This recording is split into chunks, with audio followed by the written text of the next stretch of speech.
Hello everyone, my name is Guillaume and this is my clean tone.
Hi guys, I hope you're all great. Today we're going to have a look at the must-have pedals on your board to create soundscapes and ambient guitar sounds. Short disclaimer before we get into this video, this is not a comprehensive review of these pedals on the board. If you want that, there are dedicated videos. Go check out Stefan at the Pedal Zone. He does that better than anybody else. And this is just an overview of the categories of effects that you're going to need to create that kind of massive, big ambience and soundscapey goodness. And same goes for specs. If you're interested in reading on that, there'll be a link in the description box down below to everything that I'm going to use today. And while you're down there, if you can consider liking this video, subscribing to the channel, we greatly appreciate it. Thank you very much. And for the following demo, the signal chain is going to go as follow. I'm going to play this gorgeous Gibson Les Paul Custom into the board and stereo out from the board into the Rev D20 and the Paul Macab and the Fender Hot Rod Deluxe into the Harley Benton V30 cab. So please put on headphones, please. And that leads us to the first category of effects that you're going to need on your board, and that is delay and reverb.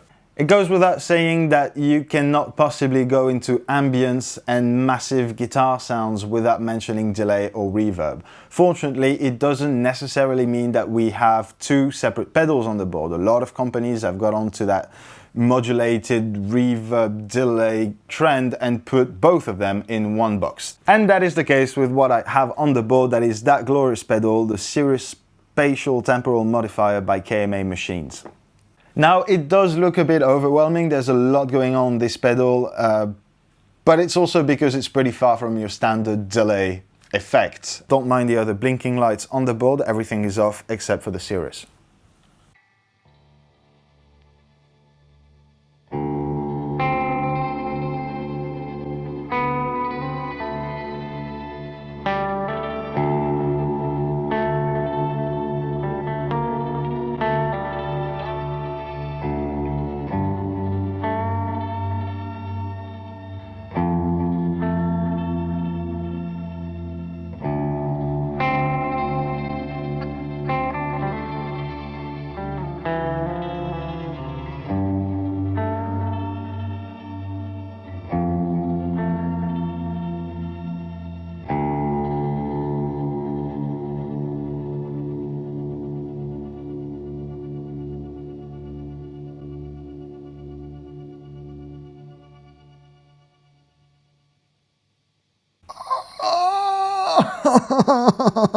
This is so good. All right. Yeah, that was the Cirrus by KMA Machines. It is one of many examples, but a very good one, of both delay and reverb within one unit. I also have several other delays on that board, which all do something different. Of course, the Mako series by Walrus Audio is a fantastic delay, which offers stereo in and out and also MIDI and sounds like this.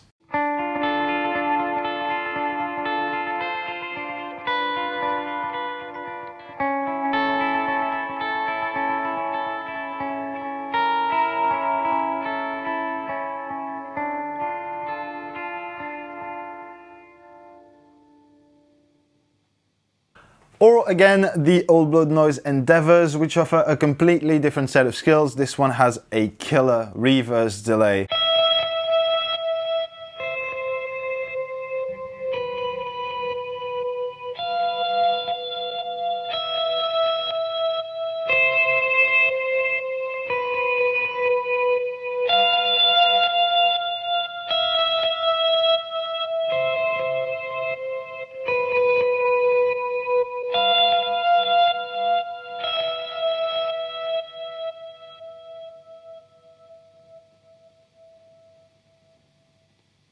So these are some really good options if you want to go into creating these massive soundscapes. They're all slightly different, it's not a competition. It's also a lot of fun if you stack them into one another. We'll do that at some point. But yeah, delay and reverb is definitely your first step into ambient guitar playing. Which leads us to the second step, that is fuzz.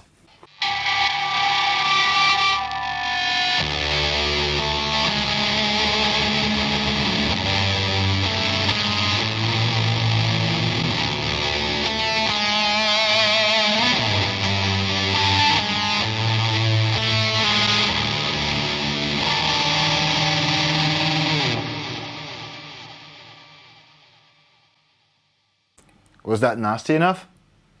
Too nasty? Okay, good nasty. Alright, cool. And that was the Alpha Hunt by Old Blood Noise Endeavours. Fuzz, you need it. Now fuzz definitely sits on the other end of that spectrum when you think about ambient guitar playing and delays and reverbs and nice melodies.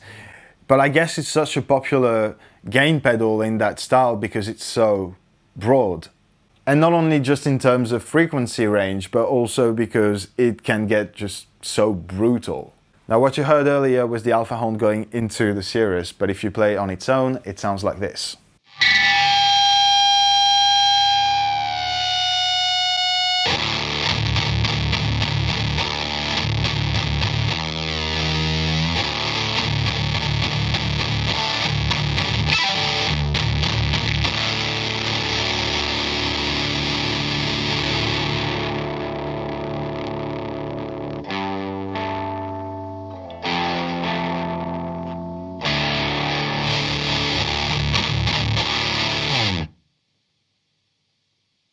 Of course, that's only one of the many examples of fuzzes that would fit that style, but this one is just particularly good. And we now made our way onto the third category of pedals that need to be on your board for ambient guitar playing, and they are modulations. There are many sorts of modulations, whether you're talking about phasers, choruses, flangers. They're all good, they're all absolutely valid within the style. The idea is just to give your sound a bigger sense of space. To give you an example, I'm going to use the Earthquaker Devices Pyramid, which is a flanger, but it's so much more than a flanger as well. And it sounds like this.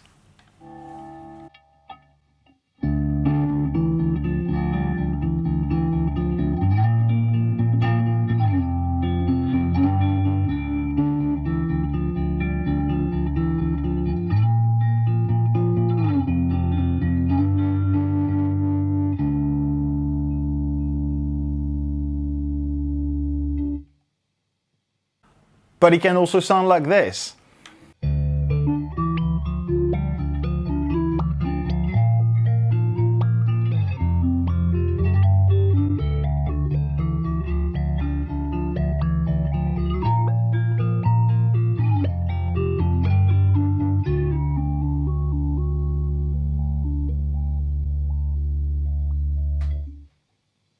And what better of a transition to go into category number 4, which is our oddballs. Now I'm saying oddballs by lack of better term because this fourth category is going to cover a lot of grounds. We're talking about synth pedals, anything that is drony or samply or sequencing.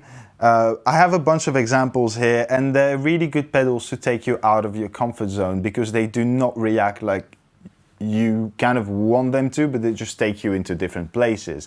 And that's the whole thing about them, they're just really inspiring. So I have the Keeley Electronic Synth one, the Meris Hedra, and the Arpanoid by Earthquaker Devices.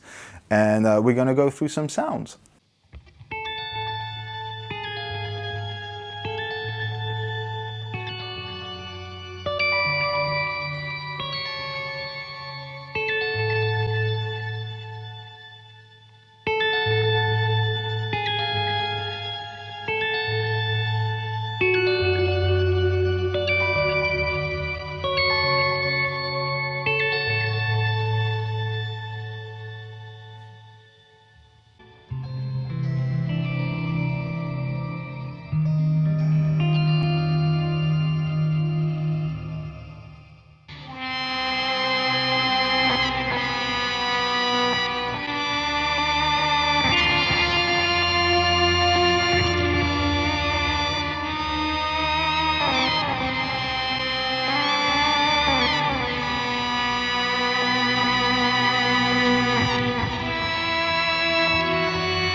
Oh man! You're a wizard, Harry. Alright, let's conclude that video with the last and fifth category on our board today, which is volume and expression devices. Now these devices are often kind of cast aside because it is true that it's less sexy to spend hard-earned money on an expression pedal rather than on a pitch shifting modulated really cool delay with awesome artwork on it.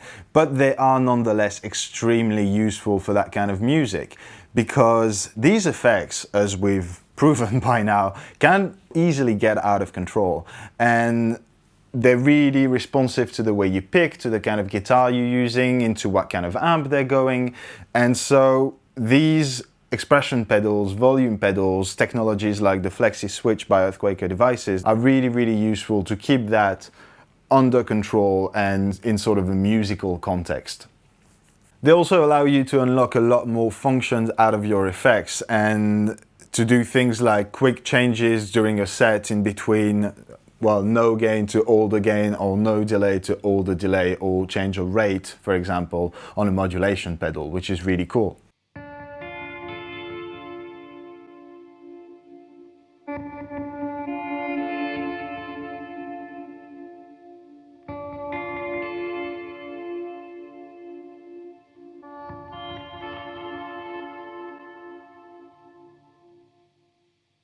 In that particular case, the expression pedal was controlling the amount of reverse delay that I was blending into the main signal. And that's it, guys. These are the 5 main categories of effects that you're going to need on your board to do some ambient guitar goodness. There is so much on the market right now, so many options. These are just some of my favorites, let's be honest. I'm using the Earthquaker Devices Swiss things, which is also a looper that helped me kind of organize the pedals on the board, with one loop being all my oddballs and synth and everything, and the second loop being all my time-based effects. On top of that, it allows me to route the whole rig stereo into both of my amps, while keeping control on the phase and the overall volume of my pedal board, as well as routing an expression or volume pedal to all of my rig essentially, and that allows me to fade in and out of a sound using 3-4 pedals at a time. And yeah, if you're into that kind of guitar playing, they're really solid options to take you into different places for sure. Let me know in the comment section which other type of effect or which other effect you like to use for that kind of soundscaping. I'm really curious about that. While you're down here, please consider liking this video and subscribing to the channel. Thank you very, very much in advance. And on that, I wish you all a fantastic day. Be safe, make music, and I'll see you here very, very soon. Bye, guys.